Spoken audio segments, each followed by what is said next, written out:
तो पिछले पौने 9 वर्ष के अंदर उत्तर प्रदेश के अंदर हम लोगों ने अब तक 60 लाख से अधिक लाभार्थियों को ग्रामीण और शहरी क्षेत्र में प्रधानमंत्री आवास योजना का लाभ दिया है और उनमें 2 लाख और आज जुड़ रहे हैं।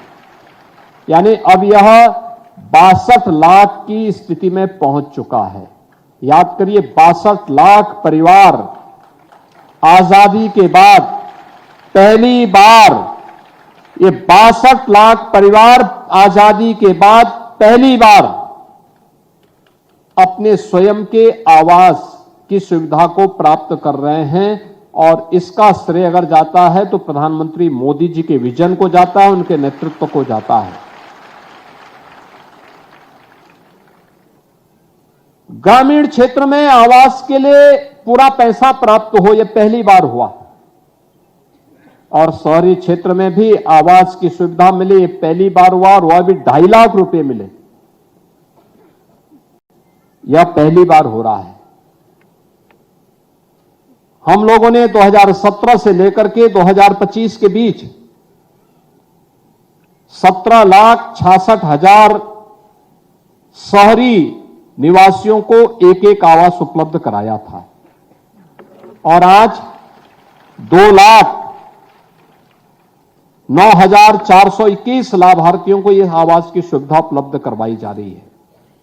यानी अब यह संख्या बढ़कर के आप स्वयं देख सकते हैं कि अब यह संख्या बढ़कर के 19,75,000 पहुंच जा रही है। 19,75,000 लाभार्थी उत्तर प्रदेश के अंदर शहरी योजना के अंदर एक आवास उपलब्ध कर रहे हैं। जब अच्छी सरकारें आती हैं तो अच्छी सोच के साथ लोगों को सुविधाओं से संपन्न करती हैं।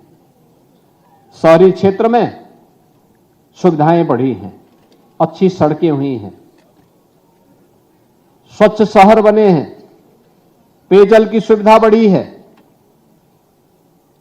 यातायात की सुविधा बढ़ी है, स्मार्ट सिटी के लक्ष्य को प्राप्त किया गया है। पहली बार स्ट्रीट वेंडर के लिए भी पीएम स्वनिधि का लाभ प्राप्त हो रहा है और हर जरूरतमंद के लिए एक आवास की सुविधा का लाभ। ये केवल एक आवास नहीं है, ये संपूर्ण स्वावलंबन का आधार भी है। याद करिए, हर एक व्यक्ति की अभिलाषा होती है कि मैं अपने जीवन में अपने लिए एक आवास बना लूं।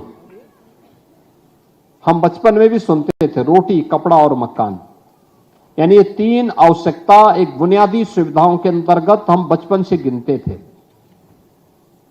रोटी रोजमर्रे की उसकी आवश्यकता का पूर्ति करता है, कपड़ा उसके दैनिक आवश्यकता की पूर्ति का माध्यम बनता है और मकान उसके सिर को ढकने के लिए सर्दी से, गर्मी से, बरसात से, किसी भी प्रकार के सुरक्षा से उसको एक समुदाय के रूप में एक जगह, एक छत के नीचे अपने परिवार के साथ वह रह सके, सुरक्षित वातावरण में रह सके, इसके लिए सुविधा उसे उसकी तमन्ना रही है।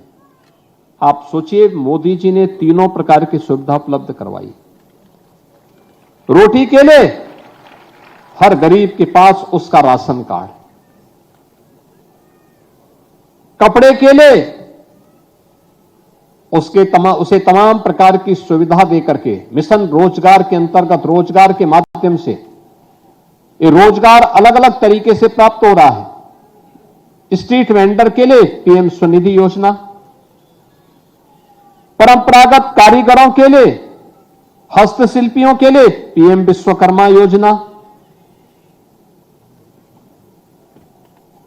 जो नौजवान पढ़ा लिखा है उसके लिए स्वयं का पीएम स्टार्टअप की योजना, पीएम स्टैंडअप की योजना, और जो थोड़ा पढ़ा लिखा है, अच्छा नौकरी रोजगार कर सकता है, पीएम स्किल की योजना। और फिर शासकीय योजनाओं में ईमानदारी के साथ उसका समायोजन हो, इसकी तमाम प्रकार की योजनाएं उसकी आवश्यकताओं की पूर्ति करता है। और मकान के लिए यह प्रधानमंत्री आवास योजना, प्रधानमंत्री आवास योजना के साथ साथ कुछ लाभार्थी ऐसे थे, कुछ समुदाय ऐसे थे जो छूते थे, उनको हमने मुख्यमंत्री आवास योजना के साथ भी उन्हें जोड़ करके उससे लाभान्वित करने का प्रयास किया। आज मौनी अमावस्या का दिन भी है।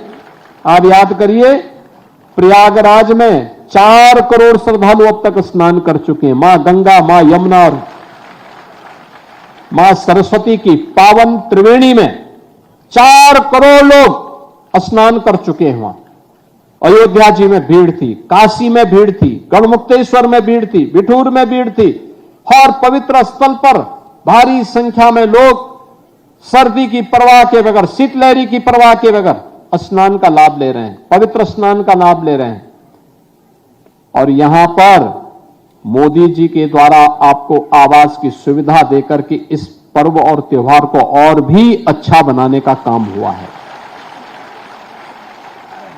और इसलिए मैं इन सभी 2,09,494 परिवारों को आग्रह करूंगा, मोदी जी को एक एक कार्ड जरूर लिखिए धन्यवाद का।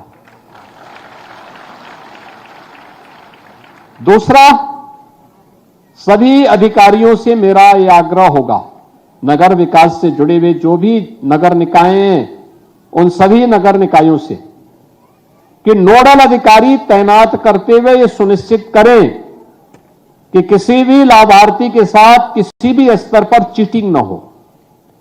सस्ते में उन्हें आवास के लिए मटेरियल प्राप्त हो, समय पे हो, और कोई भी उनके कार्य में हस्तक्षेप न हो, बल्कि ये पैसा जिस उद्देश्य के लिए इन्हें उपलब्ध कराया गया वो आवास समयबद्ध तरीके से इनका प्राप्त हो और दूसरी किस्त भी समय पे उन्हें उपलब्ध हो जाए, इसका वेरिफिकेशन समय के अंदर तैयार करके हमें आगे बढ़ना होगा, जिससे अब इसके बाद जो दूसरे चरण में फिर और लोगों को हमें धनराशि उपलब्ध करवानी होगी तो उनको भी हम इस योजना से लाभान्वित कर पाएंगे। आज हमारे शहर स्मार्ट सिटी के लक्ष्य को प्राप्त कर रहे हैं, नए नए नगर निकाय बन रहे हैं, नए नए शहर बन रहे हैं, हर प्रकार की सुविधाओं का लाभ मिल रहा है। और स्वच्छ भारत मिशन ने तो स्वच्छता की एक नई क्रांति लाई है। लोगों ने स्वच्छ रहने को अपने जीवन का हिस्सा बनाया है, तो परिणाम क्या है? तमाम प्रकार की बीमारियां अपने आप दूर गई। देखो, सरकार ने माफिया को दूर किया, आपने गंदगी को दूर किया, उत्तर प्रदेश तेजी के साथ आगे बढ़ गया और यही परिवर्तन का आधार बनता है। जैसे अयोध्या में मैं गया था एक आवास के पास, और परिवार बड़ा भावुक था। जब मैं गया था, उसने अपने परिवार में मुझे आमंत्रित किया और उसने स्वागत किया। मैंने उनसे पूछा कि भाई आपको योजना का लाभ मिलने के बाद क्या लग रहा है? उसने कहा साहब मेरा परिवार पूरी तरह आर्थिक स्वावलंबी हो गया है। मैंने कहा कैसे? उन्होंने कहा मेरे पास आवास बनाने की मेरी इच्छा थी, लेकिन मेरे पास पहले अपना आवास नहीं था, तो मैंने थोड़ी थोड़ी पूंजी इकट्ठी की थी। पूंजी इकट्ठी हो गई, लेकिन इतना नहीं था कि मैं आवास बना सकूं। जैसे मेरा चयन प्रधानमंत्री आवास योजना में हुआ और इस योजना से मैंने आवास बनाया, तो जो मेरे पास पूंजी थी, मैंने इसके लिए अपने लड़के के लिए कारोबार करने के लिए एक ई रिक्शा उसके लिए खरीद लिया। अब मेरे पास एक निश्चित आय हो गई है कि हर दिन मेरा बेटा 1,000 रुपया कमाता है, यानी 30,000 रुपये हर मंथ मेरे घर में एक आय का जरिया हो गया है। मेरा परिवार अब आर्थिक रूप से स्वावलंबी हो गया है।